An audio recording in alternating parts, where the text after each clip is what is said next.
Today on CTSI Discovery Radio, we'll look at community-driven research. What is it? And how do you go about engaging communities or special groups of people? Those questions and more will be answered next on CTSI Discovery Radio.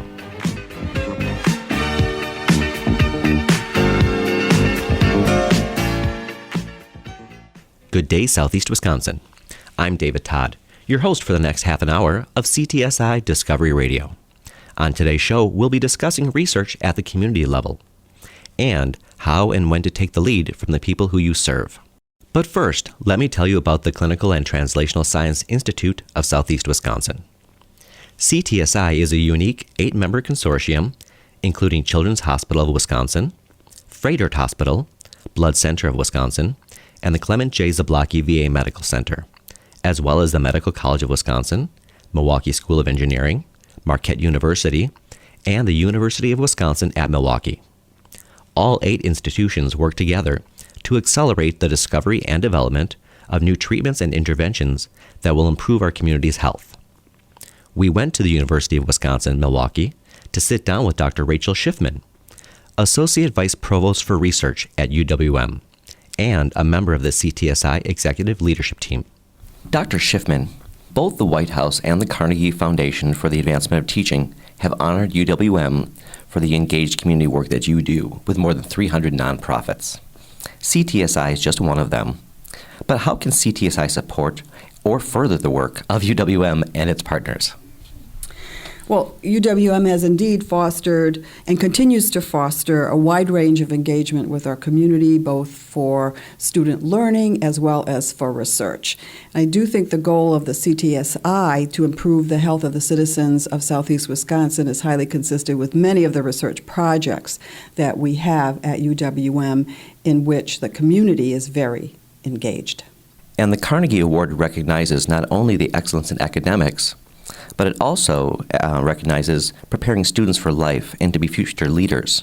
Well, I think, though, you have to engage students through their entire learning process in the bigger picture of the society and what we bring to society and how we engage with citizens of the society in which we reside. And I think improving the health is one of the major areas in which we really want to see our students moving forward into the workforce and bringing that sense of community with them. And the Carnegie Award is also a designation that you share with the Medical College of Wisconsin, another one of the CTSI partners. Both of you have been recognized for your engagement of the community. How does having 2 Carnegie-designated community engagement institutions make our work that much more effective and easier to implement? I think it means that we both have a vision and share a sense of that community engagement, and that what we do as faculty, what we do as researchers, is really for the bigger picture of things, for the greater good, and how particularly those of us who are in healthcare are looking at how we might then combine our resources with the strengths of each of the institutions. And that's what the CTSI is intended to foster, bringing a group of different institutions together, each with its own unique strengths, and combining them in a way that will be a stronger force for our community, the bigger picture of things. Dr. Schiffman, looking forward to the future of CTSI, what excites you most about the organization that we have with CTSI and the partners we have engaged around the work that we do? I think we've worked very hard in the last few years to work within and develop a strong partnership, a strong consortium that I believe is perhaps a model in the CTSA world, because so many of the CTSA institutions are one institution with a number of schools and colleges and the diverse disciplines within one institution, where we have had to craft a unique, perhaps, consortium that really can move things forward and have had to overcome a number of barriers but there has been a group that has been together now for a few years and really has mutual respect for each other, knows and understands each other's strengths, and is willing to work together to foster the goals of the CTSI in particular,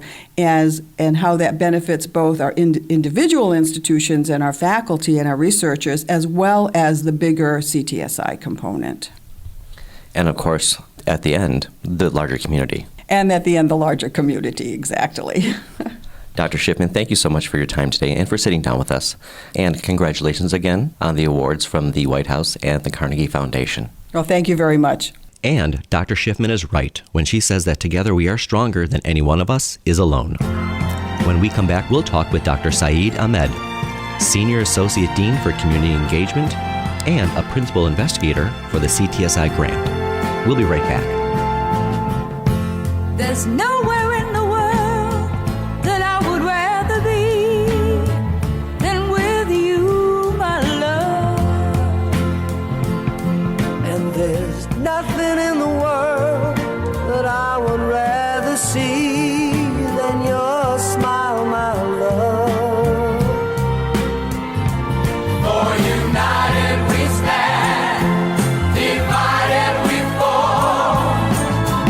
And if our back should ever be against the wall, we'll be together, you and I.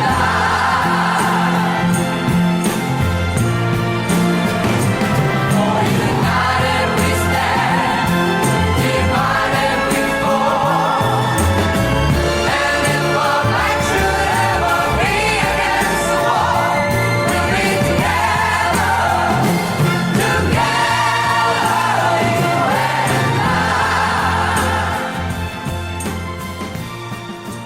Dr. Saeed Ahmed is the Senior Associate Dean for Community Engagement at the Medical College of Wisconsin and joins us today to talk about the art and science of community engagement. Dr. Ahmed, as the Director of the Community Engagement Program of the CTSI, can you explain to our listeners what community engagement means for an academic health facility like ours? And what does it mean to the greater population to be engaged in community research? Thank you, David. The first thing about community engagement is that this is a skill, both art and science, how you listen to the folks. When you ask me, can you tell me to the listeners? My point is, that is the critical part. How do you listen? How you listen community's perspective when you go there, talk to them, understand their view. And you use that discussion and dialogue, we call it bidirectional dialogue, to come up with your plan and program. And the faculty and academics needs to understand that community engagement is built on a platform of very much bidirectional dialogue, reciprocal learning. Also understand that this is built over time. And because community engagement is very much trust-based concept. And you don't build trust in 1 day or 2 days. It takes time. And without the trust as a key ingredient, no relationship lasts. So that is the most critical part, is listening and building the trust. So what does it mean then for the community to be truly engaged in research? So community is also looking at the academics also as a partner. We are part of the community. Every academic health center is lying inside a community surrounding us. Communities want to see that our doors are open. They understand that this is a large institution, but they also want to find out there are partners inside the academic health center who could partner with them to address their health issues and other issues of relevance. So for them, that's the most critical part, how you partner with the academic. That makes sense. Dr. Ahmed, CTSI just finished its inaugural Community Engagement Week at the Medical College of Wisconsin. What is the one thing that came out of that week that we didn't know going into it? This is the first time, as you mentioned, David, we did the Community Engagement Week. That was a major undertaking. There was concern, to be honest, that will you get enough attendance to begin with? we had significant attendance, plenty of folks, both from academic side and the community side. They came, they enjoyed, they participated, created huge networking opportunity for themselves. The thing that was actually more revealing to me, the whole concept that some of the days we did our program in the community, like the walk. So for some folks, that was quite exceptionally new idea, but we wanted to make it relevant. This is what you're talking about when we say community around Milwaukee. So those are the kind of things made it different and I would say more exciting. We also talked about, discussed with our folks, the how you miss doing a good community engagement program or how you fail doing good community engagement program. So we discussed on the both sides because that's what the critical part was, which you have not done before, and we started looking at a higher level of learning. So we created a more learning community by going through the community engagement week. And the interest and excitement at the end was, we need more. And that was the one thing I wanted to hear at the end. That's what we heard. That we needed to be out in the community more to be able to get this community-driven research. Exactly. And community engagement cannot be inside the four walls of any academic institution. And I always say to everyone that if you are always in your office, you may not be doing community engagement because you're supposed to be in the community. So, and that is also a skill you have to learn. You have to have time. You have to have energy. You have to know how to do it. You need to make sure your partners are with you, and you develop programs. So to make all of those things happen, you have to spend significant amount of your time walking the walk in the communities. That's the truth. Doctor, if you had to summarize your vision of community health and community engagement, what would you tell our listeners is currently the biggest barrier to working closely with the various members of our community? I would say, the barriers is, to me, actually more in our mind than anywhere else. And sometimes I call it philosophical barrier. As an academic institution, some of us understand the value of community and community engagement. Some of us have been doing that for years. But at large, sometimes this is an academic institution, very research-driven institution, understanding the value of community engagement, or even understanding what is community engagement means, is critical. And to be honest, community engagement is defined so many ways, people get confused. What are the boundaries of community engagement? What are the principles? How you create trust? How you develop a program? How you really finish a program? Sustain a program? So many facets to that. So I would say having more people understand and see the value in it.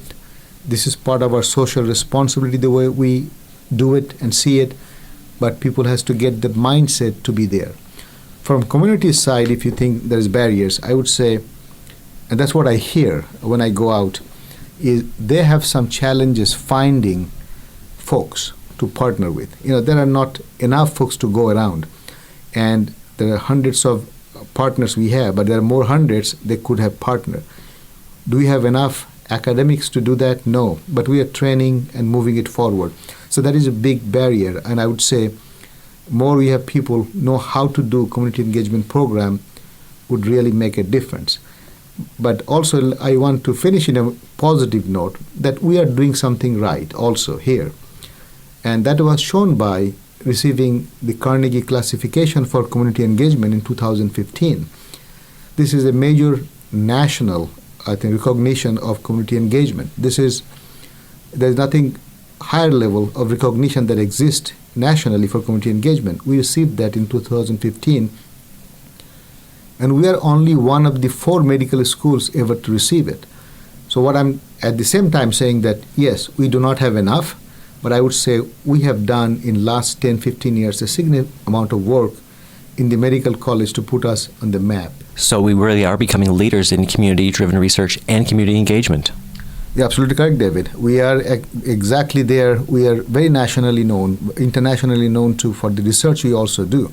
Because we also look at in the science, I call it art and science of community engagement. You cannot have one or the other. At the same time, we're training ourselves how to really make it art. And this is the combination of both art and science of community engagement, which I believe and excites me. Thank you, Dr. Ahmed, and congratulations on the Carnegie designation as well. I know it's a very rare designation for a medical institution. Congratulations. Thank you, David. I appreciate you talking to me today. And I appreciate you sitting down with us, sir. Thank you. On the other side of this break, we'll head out into the community and talk with one of our newest members of the CTSI team, Dr. Gary Ross of Community Health Charities. Stay with us. We'll be right back. I see trees of green, red roses too. I see them bloom for me and you. And I think to myself, what a wonderful world.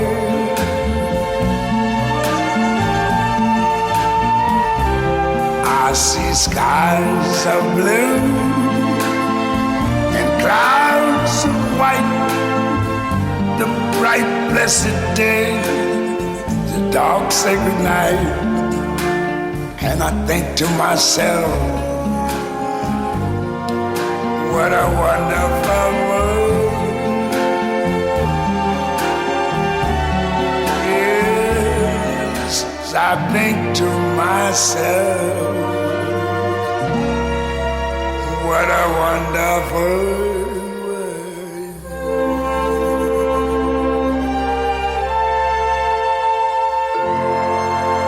Oh,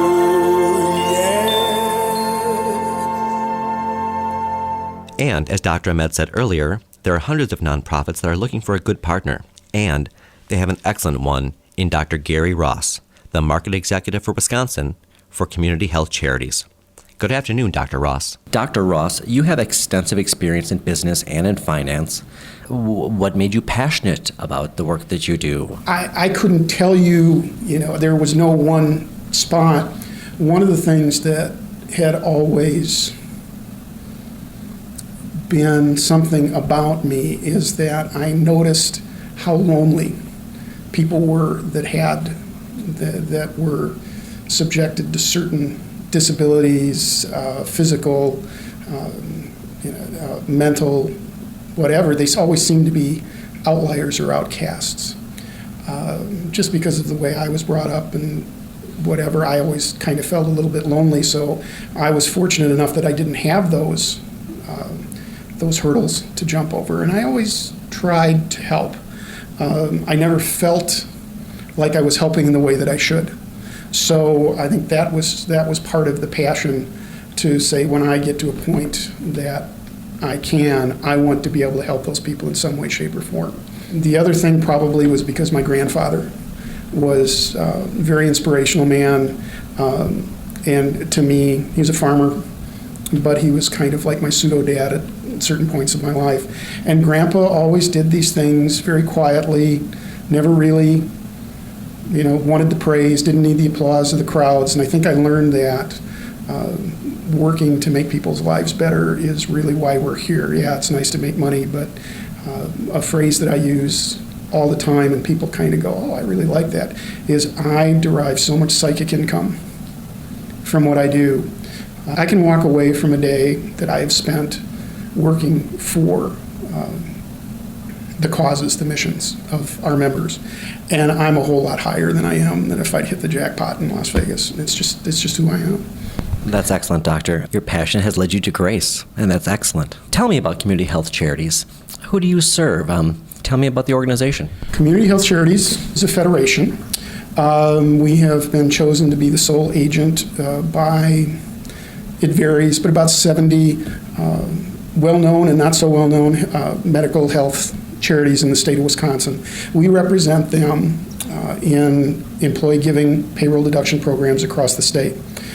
In the two major markets in Madison and Milwaukee, we have a working relationship with the United Way. They act as our fiscal agent.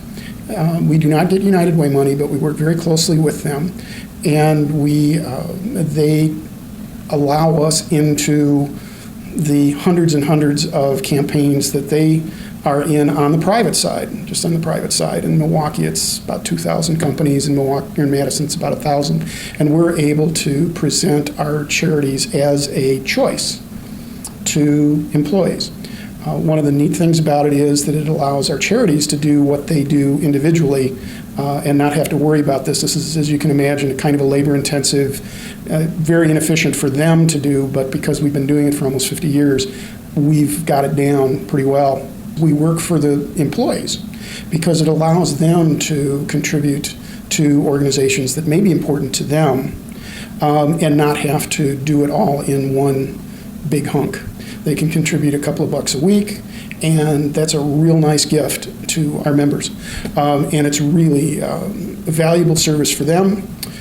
These are dollars that are used, that are non-restricted, so they can use them for what they need them for. And non-restricted funds are so hard to come by. Anybody in the nonprofit world will go, oh my God, yeah. And we're able we've provided about $2.5 million to our last year to our charities, and we're somewhere in the $2.5 to $3 million range for the last 10 years. How often do researchers or institutes like CTSI get to take the lead from the community that has told us what's important to them? There's not a lot of it. There's not a lot of connections. And I think it's part of because of the way research is organized, and it's part of the way the organizations that could benefit from the research are organized. I talked about it with many of my friends at CTSI, and I talk about silos. And having been a dean in a university, I can tell you that's what a university is. It's silos. Nobody talks to anybody. It's almost like a game of warfare. It's scramble for resources, and it's really the way it has been. I think we're at a point where we're starting to realize that resources are no longer able to just go to a specific small area. There's demand by some middle parties that says that you have to show something. It has to be done in a more collaborative effort, and you're going to have to take some direction from end users. I'll bang the drum that I think the thing that has probably done more about this is healthcare reform, medical care reform, because people aren't getting paid if they don't do certain things. Accountable care organizations, some research-driven grants that have to be, there has to be a demonstrable collaborative component to what's going on, because we can no longer afford to just do research for research's sake. God knows I love doing that. Give me a set of numbers and I'm happier than a little kid with, a candy jar. But there has to be meaning and purpose to it. We've become so sophisticated in medical care. The example I use is nurse practitioners, PAs, advanced practice nurses know more about medicine than my family physician did when I was a kid. Why? It's just because of the breadth of knowledge. Specialists have blossomed. When I was growing up, the specialist was maybe a cardiologist. Orthopedics were just coming into vogue, but then you had a general surgeon, and half the time it was your family physician. You think about that, and that isn't that long ago. And now you think about, just in the last 5 years, what's happened with medicine. I was talking with somebody today, and there's a little thing that a German researcher has come up with that you swipe your forehead, and not only it's temperature, but it's blood pressure, it's oxygen, it's your heart rate, and a couple other things that put in, and you load it into your smartphone. Now, it's got to drive some people crazy in the medical profession, but on the others, that means people are becoming involved. Up to a certain point, people weren't involved in their medical care. They weren't motivated to do it. Now they have to be. So there's a lot of different things going on here that are starting to bring things together. I think younger researchers are understanding that more. Some of the more gifted administrators are starting to understand that they just can't do what they used to do, but it's not going to be easy. I mean, this is hard. How will we go about engaging the community? Is it going to be through technology? Is it going to be through the younger generation? Yes. Next question. One of the things that we're encountering is a group of people, and I'm not going to put a generational fence around them, that are becoming more involved in decisions about themselves. One of the things when I interact with some of the medical systems is that it isn't just the millennials, and it isn't just the baby boomers. I've seen some of my senior friends know more about what's going on because they have taken advantage of all of this computer technology. I think physicians are becoming more comfortable with the idea of turning over a little bit of their practice to those nurse practitioners and advanced practice nurses and PAs than they have been in the past, because now they're understanding this is a good way of being a better physician. Something that I always find fascinating is when one drug or one pharmaceutical, all of a sudden they find out by whatever, has an extraordinary impact on something that's totally unrelated to them. Some of the things that they're finding that worked with heart disease, all of a sudden they're finding out work with other things. And I'm always big on aha moments, and I'm always big on blinding flashes of the obvious. And it's, to me, that's an indication that silos are being broken down and that people are starting to talk more. They're sharing information. To me, it's amazing. They're starting to broaden what they're reading and broadening their knowledge, which is, when I was preparing for this, I was thinking about that, and there's always the idea that the more degrees you get, the smarter you are. And my view of that, and I think a lot of my colleagues, is, yeah, you're smarter, but you're smarter about less and less. And we become comfortable in that less and less field. And I think what we have to do is become more comfortable with looking outside and saying, okay, we're smart. Let's take a look at this, and does it make sense? And, oh, yeah, by the way, let's talk about this one. Dr. Ross, how do we go about soliciting the intellectual contributions of all the members of our community in all aspects of inspired research questions, in participating in the process from beginning to end? How do we get that man on the street, end user, to really be interested in research from the start to the end? The only way that we'll be able to do that is to motivate people to contribute. Getting back to my prior comment, one of the more amazing things I found is that I don't have all the answers. And sometimes the answers are not to be found in the libraries and the research laboratories of the universities. They're in talking with people that may be related but have not had a voice in the system. We have the ability to dig out data as we never have before.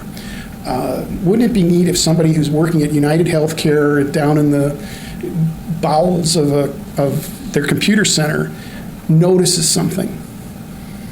It says, I'm seeing a lot of connections between this and this and this. How come? Why is that?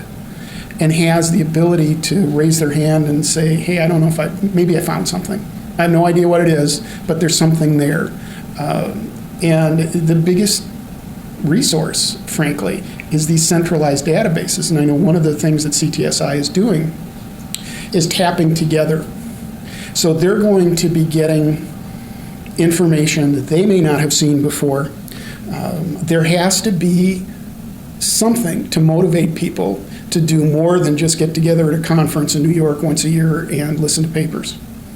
And maybe you go to the right session. How do we make sure that the gems or the correlations or the linear relationships or the nonlinear relationships come to light? And I'm not saying that we all have to be experts in it. I mean, that's impossible. But on the other hand, if we can do enough to bring this information together and let the information folks sift and winnow it, we're probably going to be leap years ahead of where we were just maybe a decade ago. So in a way, we are benefiting from the technology, but we're also going to be benefiting from the people who can look at it, not worry so much about equations and numbers and formulas, but saying, there's something here. I'm not sure what it is, but maybe we should look at it a little bit closer because this is going to benefit people. Dr. Ross, is one of the main areas that you're going to focus on is engaging the community with CTSI and researchers? Yes, primarily community engagement. We're in the preliminary areas and we're still trying to figure out who we are and why we're there. But I have this built-in network. I know these people and the relationships are there. And it's one where it's really fascinating to see what they're doing. Most of them have, in some way, shape, or form, the same mechanisms.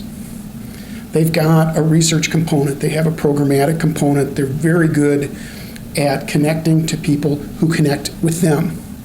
And one of their biggest tasks is getting to the people who need their services, who are not aware of the services.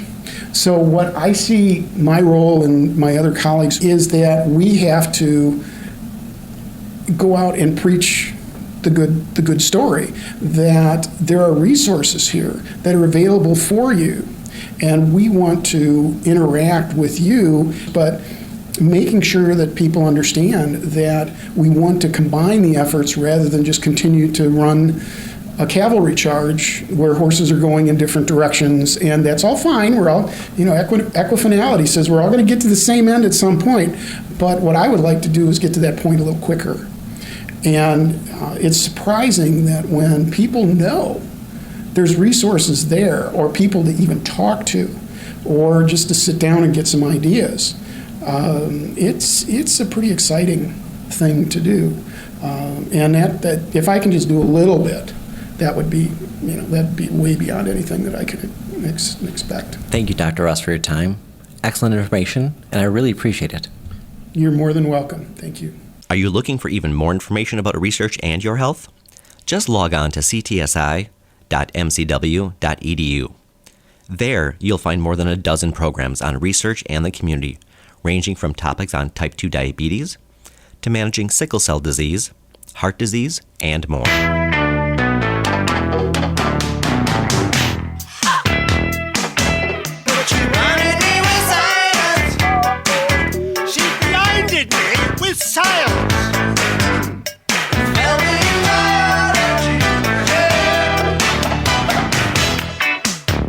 This has been CTSI Discovery Radio, produced by the Clinical and Translational Science Institute of Southeast Wisconsin in collaboration with WMSC Radio. The show is engineered by Tom Crawford, with special thanks to Sandy Everetts and Drs. Herman Feets and Reza Shakir.